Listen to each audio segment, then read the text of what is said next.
Do you ever feel overwhelmed? Let your to-do list do the work. So stick around for some clever tips and a little game-changing bonus tip at the end as well. Hit it, Norm!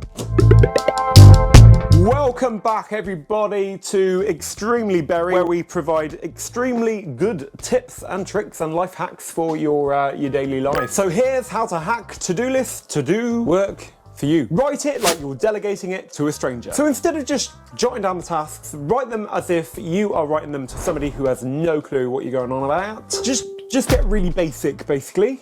So instead of clean kitchen, why don't you start off by saying, empty the dishwasher, wipe down the counters, put away the leftover snacks, or in my case, eat them. Definitely didn't just say that. No. So why do this? Well, when you add details, you make it much more clearer for yourself to process in your mind and to actually get on with. So when I go to my job, I do have a caretaking job. I always write down, well, I've got a list of things that I'm meant to do, but it doesn't just say, do my job.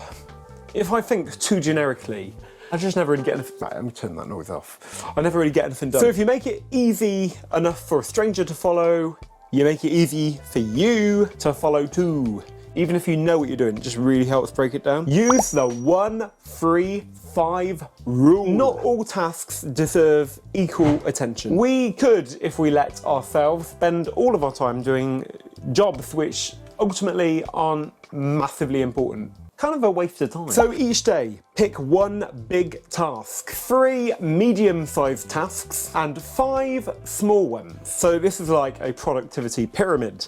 It is manageable and small enough to tackle throughout the day. So imagine you're planning out your day and you've got like a really big task that you're sort of dreading doing, or you just know it's hanging over you. It could be finalise the presentation. The mediums could include respond to client emails, and hey, the small ones could be water the plants or call your mum, which for the plants and the mum would probably be pretty big tasks. By structuring it this way, you keep yourself focused and organised. Plan your tasks around your energy levels. So when it is the afternoon for me, I'm usually, especially after lunch, I'm usually like pretty tired. But in the morning, not straight away, but after about an hour or so, I'm good to go.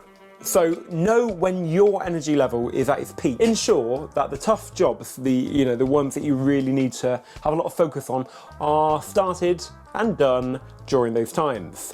If you try and do them when you're tired, it's going to end in a heap load of disaster, but you might be able to do the small tasks when you are tired. Whether you're a morning bird or a night owl, you and you alone know your energy level. Matching your energy levels to your task makes the day feel like a much less grueling task. Have a score by your to-do list items. So if it's a really big task, if it's the big task, you can give yourself like points by it, and you can earn points to equal a prize, just like you would if maybe you had employees and you were trying to like encourage them. And when you get to a certain amount of points, give yourself a treat. Maybe it's watching a film, putting your work down and watching a film.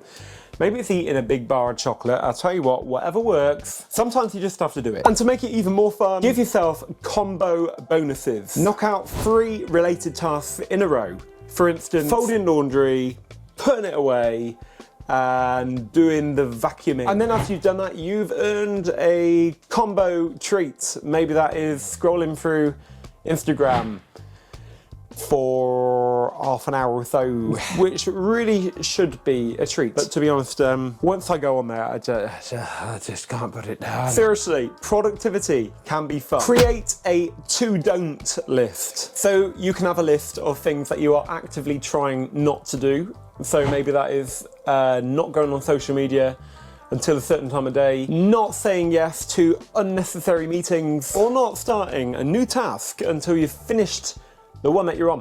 Whatever it is that you know you need to not do, you need to have a list of to-don'ts. It is a really cheeky way to keep yourself focused. Plus, every time you stick to your don'ts, it is a mini win for your self-control. And let me know in the comments what should be on your to-don't list. Turn mundane tasks into missions. So turn your boring tasks into fun little quests. Instead of go grocery shopping, imagine it's a quest to gather feasts for some kind of like Arctic expedition. Or cleaning the living room becomes a challenge to make it sparkling for an imaginary award show. Is this helping anybody, or am I just being really weird right now? Do you know what? It might sound really bizarre, but giving your chores, your mundane chores, a bit of a story can really add a little tinchy bit of fun to your day. And any little bit of joy we can chuck in is worth doing, right? Hi, it's another berry here. It's Mother Berry. Time to get things done with Berry's mum. So, it's time to get things done with Berry's mum. I know, I've forgotten what it was about. Trying to get things done quickly and, you know, to be productive, time-wise. So one of my top tips would be put your favourite music on, right? See how much you can get done before the song finishes, yeah? Another top tip would be, like, when you put the kettle on to boil it, sometimes what I do is race the kettle with, if I can empty the dishwasher before the kettle boils. So you could adapt that into your own thing of whatever it is that you want to do, you know what I mean? Mwah. And now for our bonus tip. Coming up straight after this message. Check out the links in our description. We've got free audiobooks, we've got free music streaming, we have free Amazon Prime. We've got a list of freebies you need to know about underneath the description. Go and check it out. You will be glad you did, alright?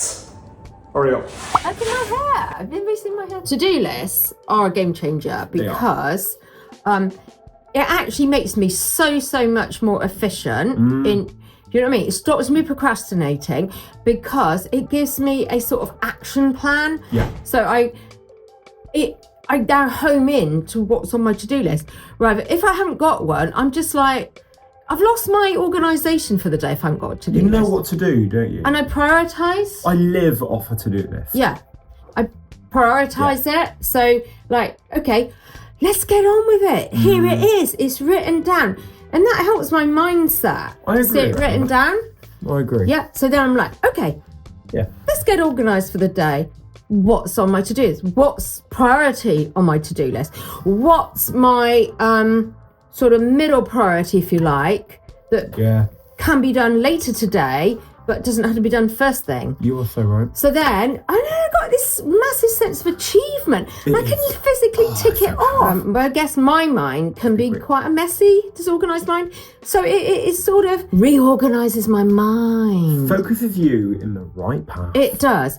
And you see the difference. It's true. Do you know what I mean? And it offloads and it stops the stress because you've done it. You don't have to remember achieved it. Get it out of your mind and onto the paper.